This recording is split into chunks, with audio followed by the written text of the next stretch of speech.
This is a Montie moment. I'm Johnny Montalbano, joined today by Zain Bando. You know Zan from the MMA Outsiders here on the Empty the Bench podcast network. He also joins us for Football Fridays on Fridays here on ETB.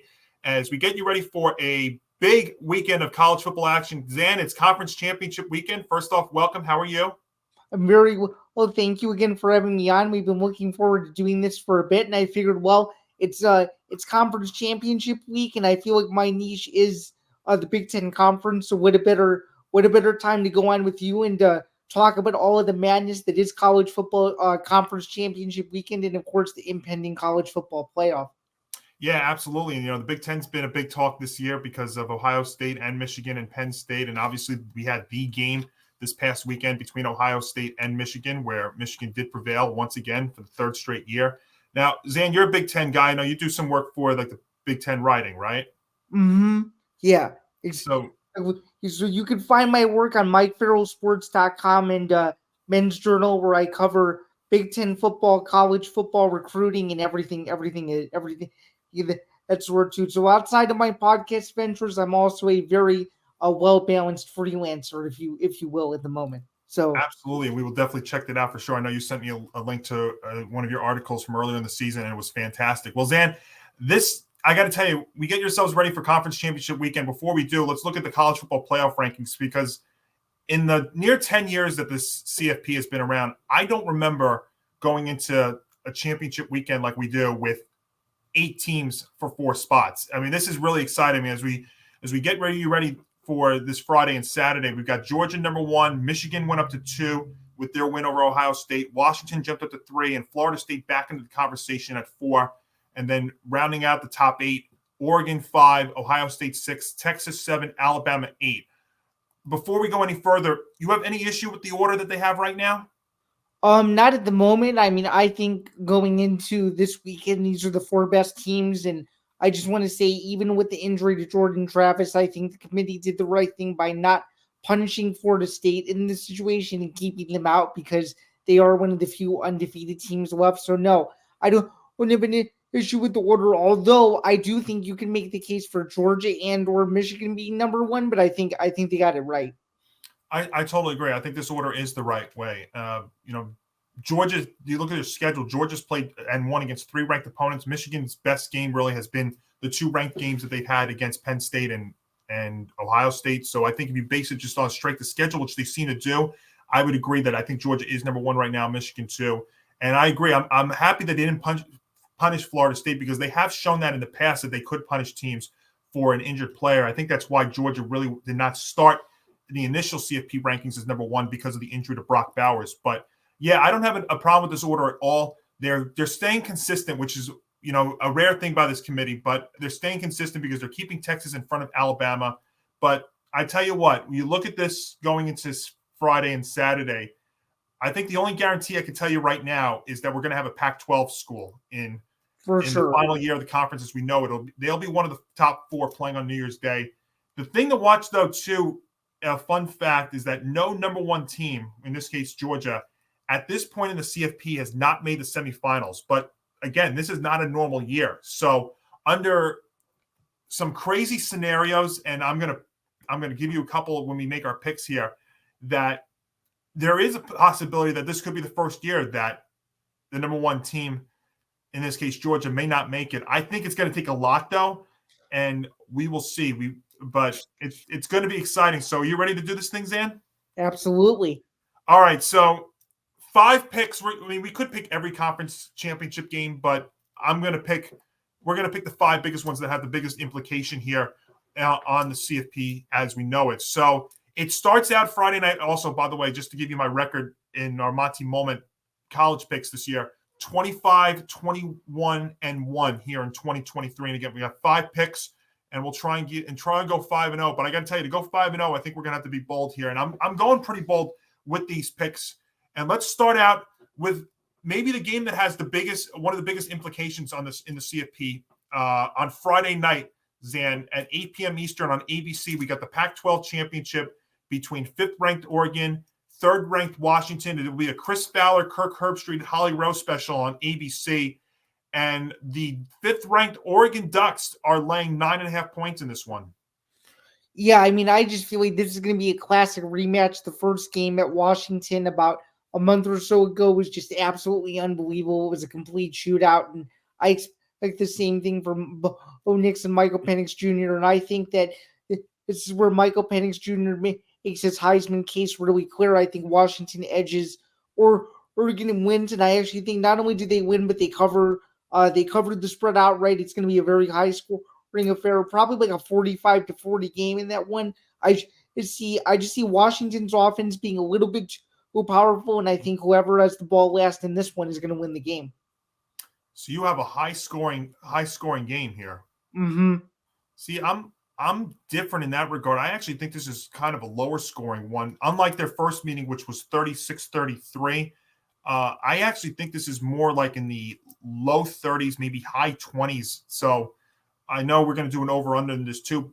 But first and foremost, I'm taking Washington in the points. I actually think the Ducks are going to still win, but this is a lot of points to lay with two teams that are pretty close. And after their first meeting, the Ducks have won 6 straight. They put up 31 or more points in every game since in their 6-game winning streak. Even in the loss to Washington earlier, I mean, their offense was fantastic. Over 500 total yards, over 6 yards per play, 32 first downs, no turnovers. But I just feel since these two have met that Oregon's been the better team all around. And I think they've got plenty of motivation to get some revenge on Friday. And if you look at Washington's side here, they haven't had a double-digit victory since late September. Their last 2 victories have come by combined 5 points. I mean, Washington State in that Apple Cup gave them a very, very good challenge. So I think if they're going to get a W in this one, it's going to be very, very close.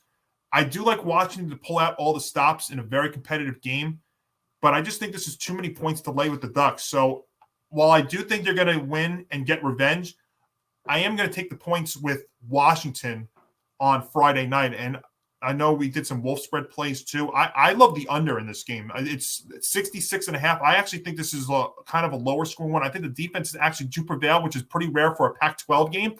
But the Ducks have the kind of defense to slow down Washington. I don't feel like the Huskies have been as explosive as earlier in the year. I think Penix has been dealing with some knick-knacking injuries.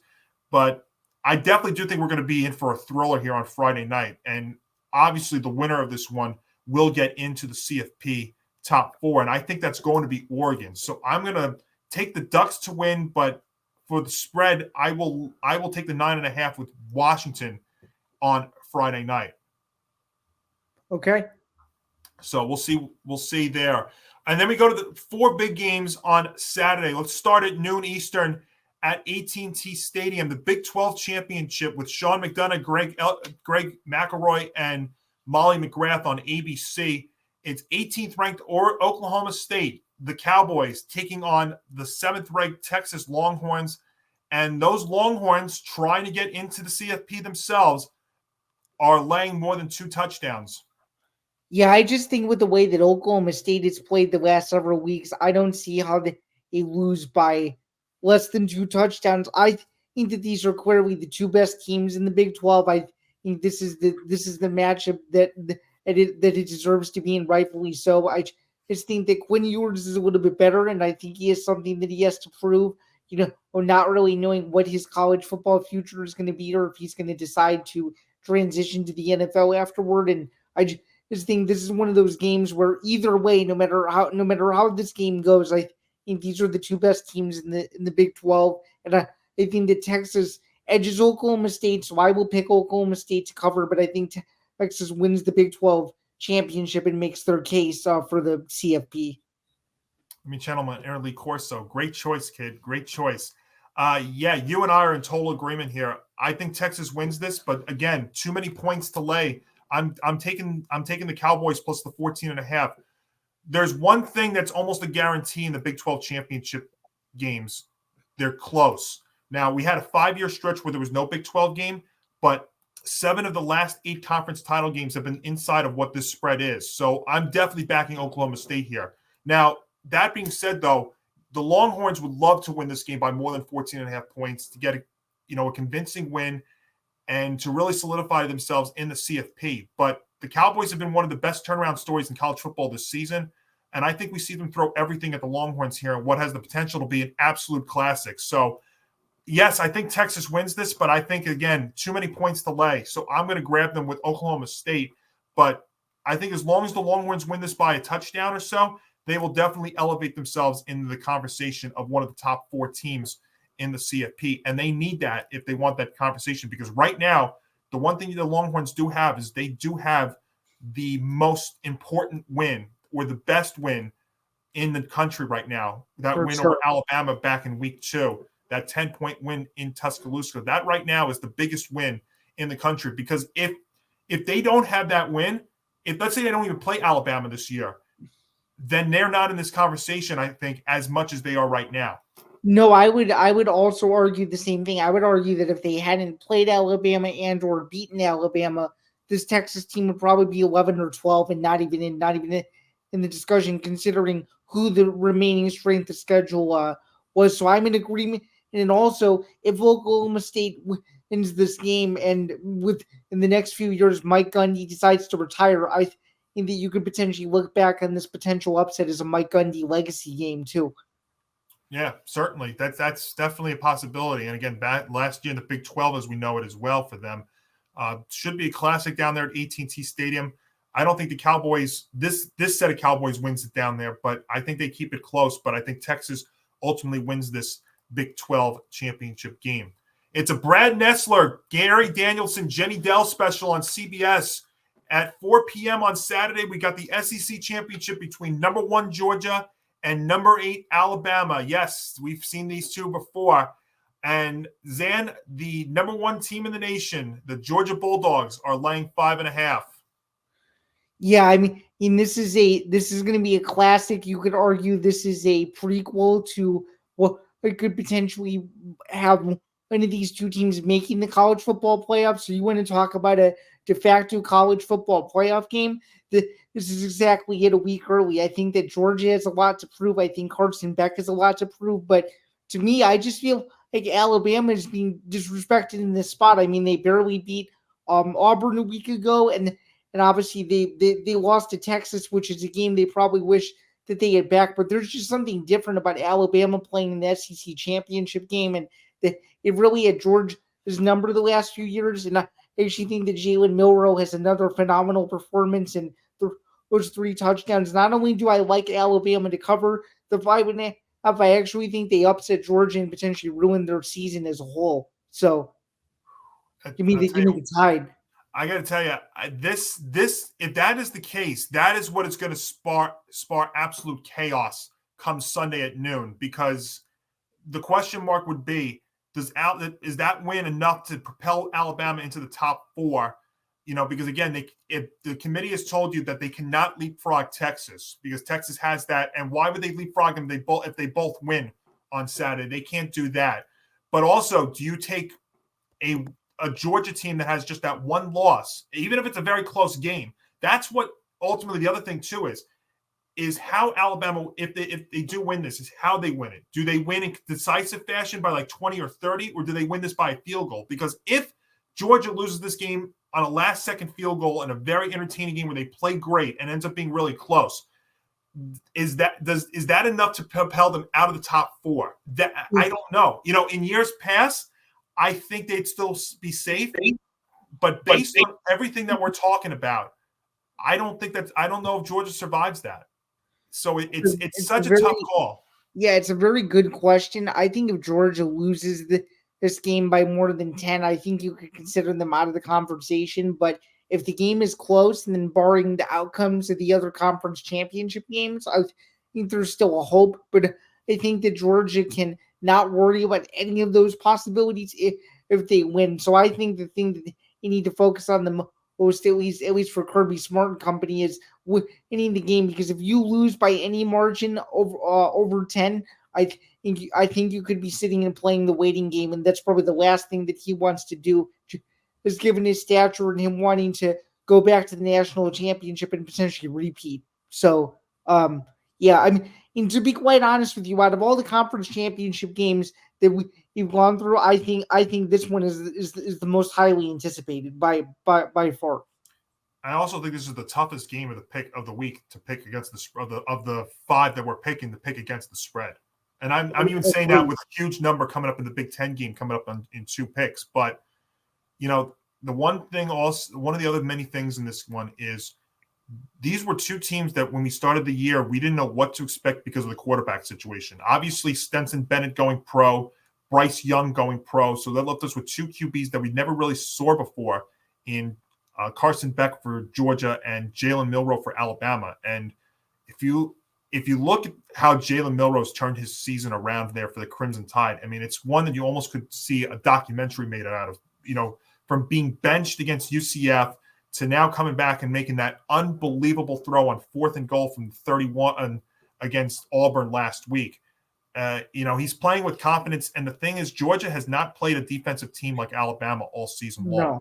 No. So actually, what play I'm more comfortable in making in this one is I'm more comfortable in taking the under in this one because both teams defensively are very, very good. I think the over-under was like 55, but I can take a look at that for you. But as far as this one, there's multiple ways to make a pick on this game, but to me, they all come to the same conclusion, and that is taking Bama plus the 5.5. And I would even go bold. If you gave me $20 to bet, I would take them on the money line too, because I think they actually do have a chance. But as far as the spread, I have to back Bama in this spot.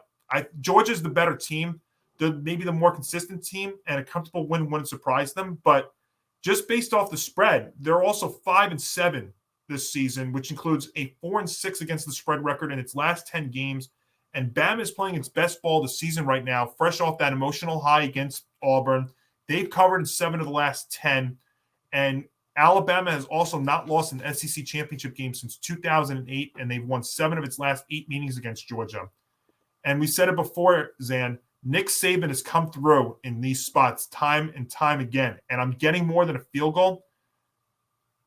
I got to take the Tide. It wouldn't surprise me if Georgia wins this, but I think this is a 3-point game if Georgia wins it, something like 27-24. But the way that Bama's playing right now, and I actually think there's a lot more pressure on Georgia than there is in Bama, so I will take the Tide to at least keep it inside of this number in the SEC championship. But I think Bama wins the game 31-24. That's my pick. That's not a crazy play either. I mean, if you remember 2 years ago, I think it was 2 years ago when Tua went down there and beat them in that surprising game and they put up a ton of points, but then they met again in the rematch in the CFP and Georgia won that one. I think that was their first championship. Yep, that's exactly right. Over under, by the way, on Wolf spreads is 53.5. I'm really inclined to take the under because I think it's 27-24. You had 31-24, so that'd be a slight over. Mm-hmm. Yeah, this is going to be a thriller, and this is the one that's going to, I think, have the most impact on the CFP. So by Sans measure, if Alabama wins this one outright, I think it would also depend on what everybody else has. So we're going to make a conclusion on that in the end. So we're both going to agree, though, that we're going to, at the bare minimum, take the points with the Tide in the SEC championship. Also, to a very interesting note, this is the last SEC championship game that will ever take place on CBS, which should be very interesting.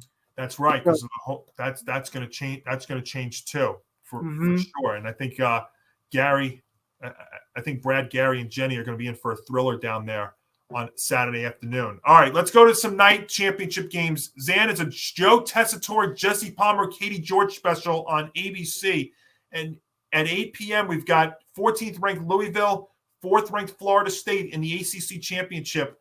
And the Seminoles, like you said before, without Jordan Travis, are laying 2.5. Yeah, I mean, this game just got a whole lot more interesting because of Jordan Travis's injury a couple of weeks ago. And I think Louisville is one of the biggest sleeper teams in all of college football that no one is really giving a ton of respect to.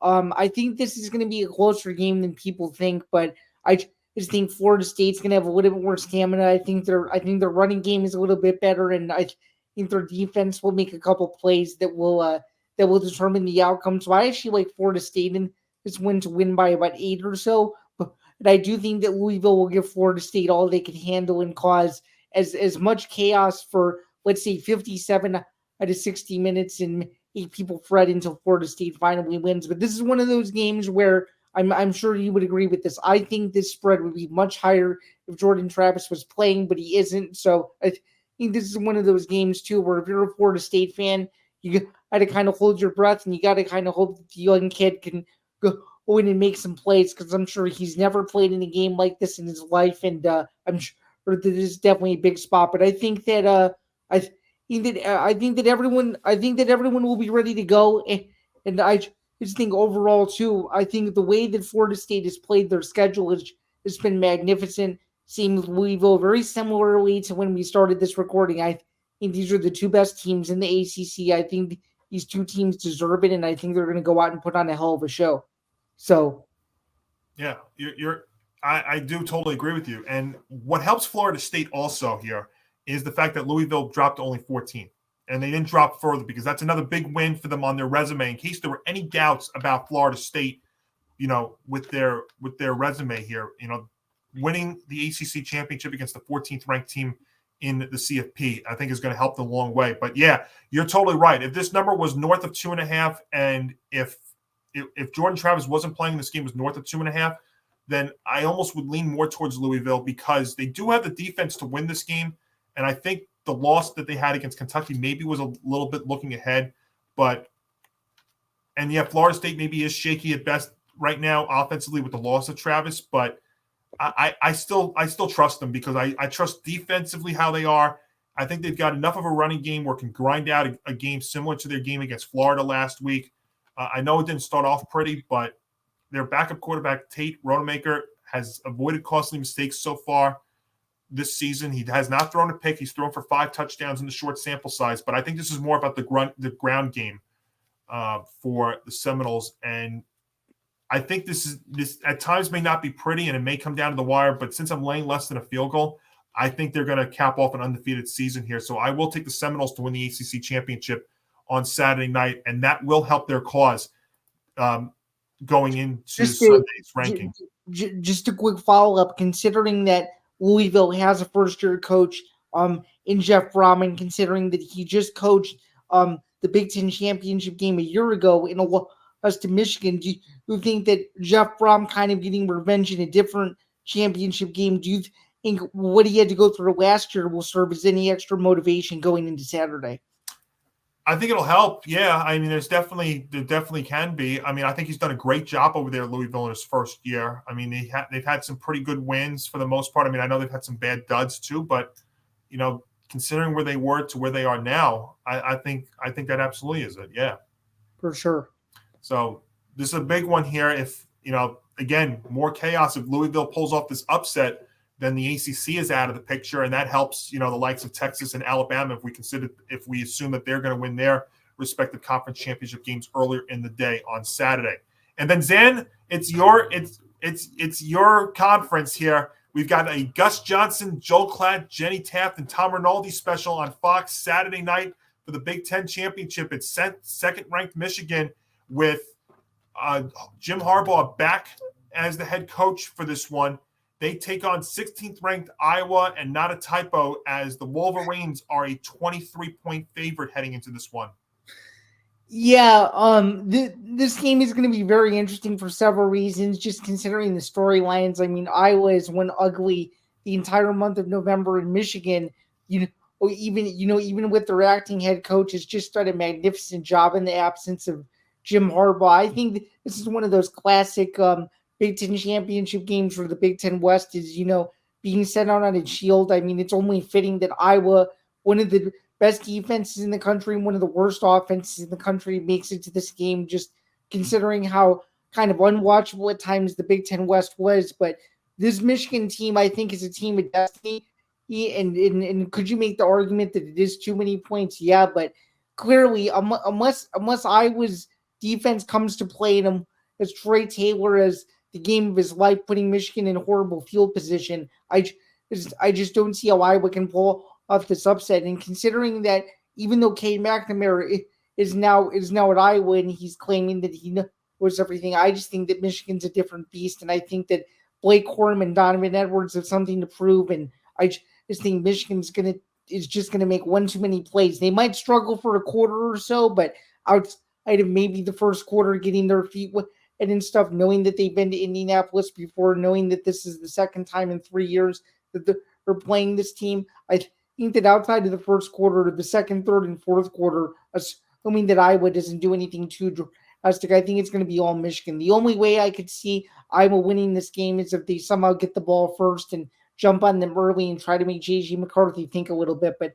I think this is going to be a harder game for Iowa to win than it looks. So give me Michigan. Although this is going to sound like a twist, I actually like Michigan to win, but I like Iowa to cover. In Michigan's last 11 games against the spread, are only 6-5 and a little shaky, and I don't see things changing anytime soon. Yeah, they barely covered the spread against Ohio State, but you could argue if at one play that was ruled a touchdown was ruled an interception, Ohio State would have covered the spread. So I actually think that this is a Michigan win, but I think that Iowa covers the spread in a shocker. So let me ask you a question. What are you more comfortable in taking? Michigan minus 23 or making a play on? Michigan minus 23. I know you're not doing that. Would you rather do that, or would you rather take the over-under in this game, which is 35.5? I'd rather take the over on it.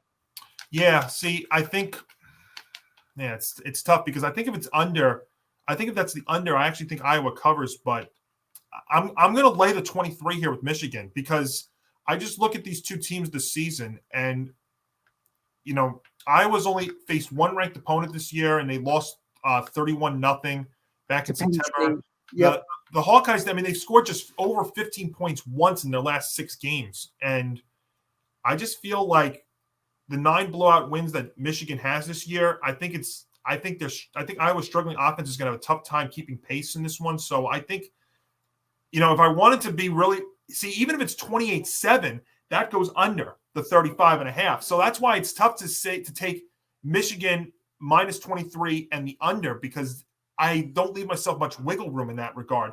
I think Iowa will score some, but I think that is what I think it is like 31-10 Michigan. That's 31-10 is only 21, so 31-7. I just feel it's also, Harbaugh being back, and I feel like it's Michigan against the world right now. And I don't think they're going to collapse, at least this time. I don't know which way I'm more comfortable in doing here, but for this, I'm going to lay the 23 here with Michigan. I will do it. So I'll lay the 23 and say Michigan wins this one pretty convincingly there against Iowa. So the 5 picks for me, Zain, at least for conference championship week, I'm going to take Washington plus 9.5, Oklahoma State plus 14.5, Bama plus 5.5, Florida State minus the 2.5, and Michigan minus the 23. So with all that, the only one we disagree on is the Big Ten championship one. The rest we agree with. Right. So, we all agree on who's going to – I think we all do agree, though, on who's going to win all these 5 games. So let's play this scenario out really quick here. So We have Oregon winning, so that's going to get them into the top 4. We have Texas winning. So I got to actually write this stuff down here. So we have Oregon and Texas winning.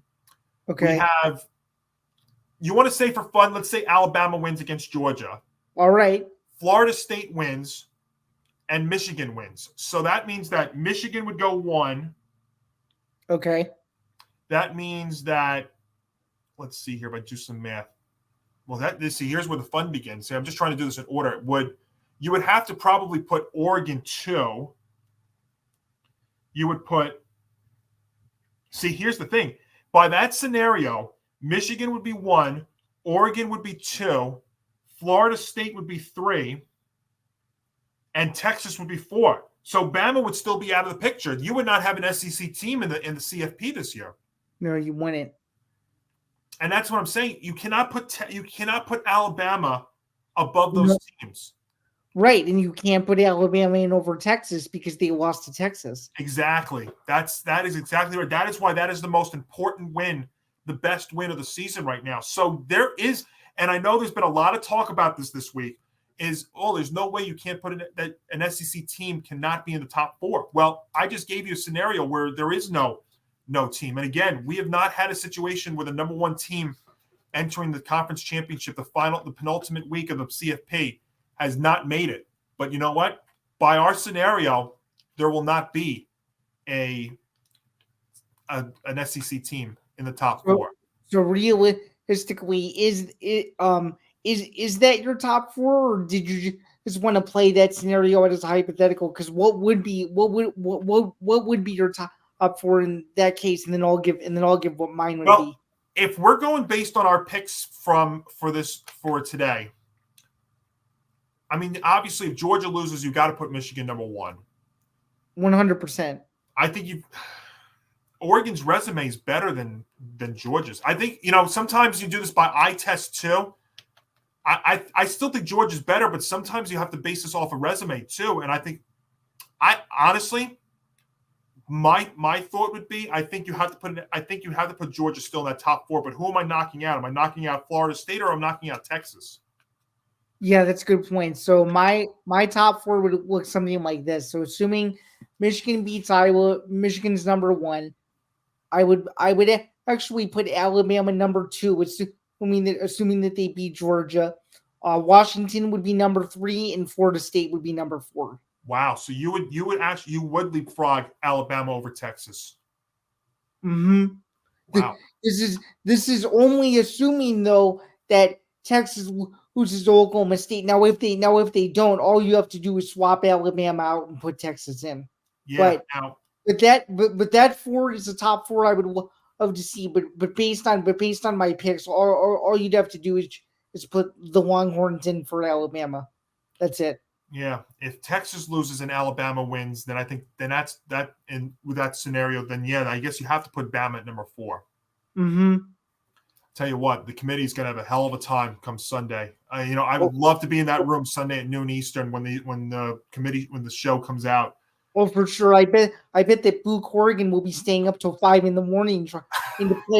trying to play out all the scenarios and have dozens of pieces of paper going into noon Eastern to figure it all out. It's gonna be very interesting. The last year of the 14 playoff as we know it, folks, and I'll tell you what, they're going to go out with controversy, with drama. There is going to be at least one school on Sunday afternoon that is going to be heartbroken. That's what's going to happen. I can't wait. We'll be back next week to talk about that for sure. Also next week when it comes to college football, transfer portal opens up on December the 4th. We've already heard some big names that are going to enter the transfer portal. We've also seen some head coaches that are going to be changing places, like Mike Elko leaving Duke to go to A&M. So I'll tell you what, just because the college football season's ending doesn't mean that the talk about college football is ending. And, we'll have our bowl games too, so we'll be back next week to talk about that.